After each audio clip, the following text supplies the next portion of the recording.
America के राष्ट्रपति Donald Trump और F-47 स्टेल्थ फाइटर जेट का धमाका। अमेरिकी राष्ट्रपति डोनाल्ड ट्रंप एक के बाद एक बड़े खुलासे कर रहे हैं, जिससे चीन की चिंता बढ़ती ही जा रही है।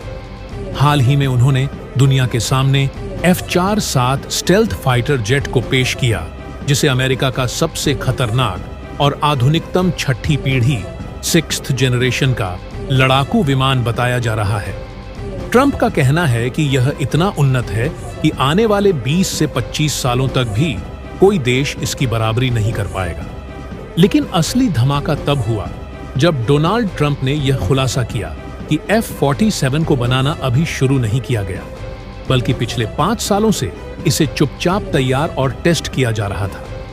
और अब अमेरिकी सरकार ने बोइंग को $20 अरब 20 अरब का नया कॉन्ट्रैक्ट दिया है, जिससे इसकी मास प्रोडक्शन बड़े पैमाने पर निर्माण शुरू की जा सके।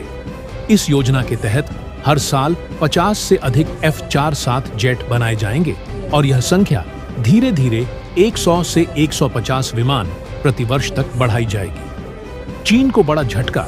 अमेरिका के इस ऐलान से चीन को गहरा झटका लगा है। अभी तक चीन को लगता था कि उसका J-30 फाइटर अमेरिकी F-30 के बराबर आ चुका है, लेकिन F-47 के आने से उसकी सारी उम्मीदें चकनाचूर हो गईं।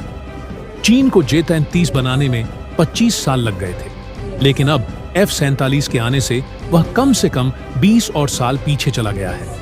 सबसे बड़ा धमाका, F-47 अमेरिका अकेले नहीं रखेगा। इससे पहले अमेरिका ने F-20 रैप्टर को सिर्फ अपनी वायुसेना के लिए रखा था और किसी भी देश को बेचने पर प्रतिबंध लगा दिया था। यह विमान 1997 में बना था, लेकिन 2225 में भी इसका मुकाबला करने वाला कोई फाइटर जेट नहीं है। चीन को लग रहा था कि F-47 भी सिर्फ अमेरिका के लिए होगा, लेकिन ट्रंप ने सबसे बड़ा झटका तब दिया जब उन्होंने ऐलान किया कि अमेरिका इस विमान को अपने सहयोगी देशों को भी बेचेगा। अब सवाल उठता है कि कौन से देश इसे खरीद सकते हैं। विशेषज्ञों का मानना है कि अमेरिका भारत, जापान, ऑस्ट्रेलिया और अन्य इंडो पैसिफिक देशों को यह फाइटर जेट दे सकता है, ताकि वे चीन के बढ़ते दबदबे का मुकाबला कर सके। यूरोप के देशों को F-47 मिलने की संभावना बहुत कम है। भारत को F-47 खरीदना चाहिए या नहीं? अब सबसे बड़ा सवाल यह है कि अगर अमेरिका भारत को F-474 की पेशकश करता है, तो क्या भारत इसे खरीदना चाहिए? आपकी राय क्या है? कमेंट में बताइए। F-47 सिर्फ अमेरिका ही नहीं, बल्कि दुनिया का पहला ऑपरेशनल छठी पीढ़ी के लड़ाकू विमान होगा। लेकिन अमेरिका के अलावा कुछ और देश भी छठी पीढ़ी के लड़ाकू विमानों पर काम कर रहे हैं, ब्रिटेन और जापान। ये दोनों देश मिलकर GCAP global combat air programme के तहत एक छठी पीढ़ी का फाइटर जेट बना रहे हैं, जिसे टेम्पेस्ट कहा जाता है। यूरोपीय संघ, फ्रांस, जर्मनी, स्पेन, ये देश FCAS future combat air system के तहत एक फ्यूचर कॉम्बैट एयर सिस्टम बना रहे हैं।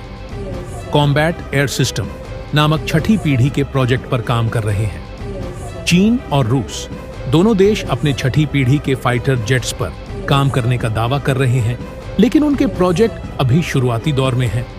F-47 में हो सकती है ये नई technology. AI powered combat system F-47 में पूरी तरह आर्टिफिशियल इंटेलिजेंस AI का इस्तेमाल होगा, जिससे यह बिना पायलट के भी उड़ान भर सकेगा। ड्रोन स्वॉर्म टेक्नोलॉजी, यह विमान कई छोटे स्वॉर्म ड्रोन को लॉन्च कर सकता है, जो दुश्मन के रडार और एयर डिफेंस सिस्टम को बेकार कर देंगे। हाइपरसोनिक हथियार, यह जेट हाइपरसोनिक मिसाइलें, माच 5 से अधिक की स्पीड वाली मिसाइलें ले जाने में सक्षम होगा, जो किसी भी डिफेंस सिस्टम को भेद सकती है। Directed energy weapon, laser gun, माना जा रहा है कि F-47 में लेजर वेपन सिस्टम होगा, जिससे यह ड्रोन और मिसाइलों को हवा में ही नष्ट कर सकता है। 3. क्या भारत भी छठी पीढ़ी फाइटर बना रहा है? हाँ, भारत भी छठी पीढ़ी के लड़ाकू विमान बनाने की योजना बना रहा है, जिसका नाम है advanced medium combat aircraft. MSEA को DRDO और HAL द्वारा विकसित किया जा रहा है और इसका पहला प्रोटोटाइप 2030 तक उड़ान भर सकता है। लेकिन जब तक भारत इसे पूरी तरह ऑपरेशनल बनाएगा, तब तक अमेरिका और उसके सहयोगी देश F-47 जैसी टेक्नोलॉजी में बहुत आगे निकल चुके होंगे। 4. अमेरिका और चीन की सैन्य रणनीति पर असर। F-47 के आने से चीन को सिर्फ सैन्य नहीं, बल्कि रणनीतिक रूप से भी बड़ा झटका लगेगा। चीन ने पिछले 20 सालों में अपनी वायुसेना को मजबूत करने के लिए अरबों डॉलर खर्च किए हैं, लेकिन अगर अमेरिका ने F-47 को बड़े पैमाने पर तैनात कर दिया तो चीन को अपनी पूरी रणनीति बदलनी पड़ेगी। लड़ाकू विमान नहीं है, बल्कि यह दुनिया की सैन्य शक्ति के संतुलन को बदलने वाला गेम चेंजर साबित हो सकता है। अब देखना यह होगा कि क्या अमेरिका इसे अपने सहयोगियों को बेचता है या सिर्फ अपनी सेना तक सीमित रखता है। आपकी राय क्या है? अगर अमेरिका भारत को F-47 ऑफर करता है तो क्या भारत को इसे खरीदना चाहिए या अपने AMSCA प्रोजेक्ट पर ध्यान देना चाहिए? कमेंट में बताइए।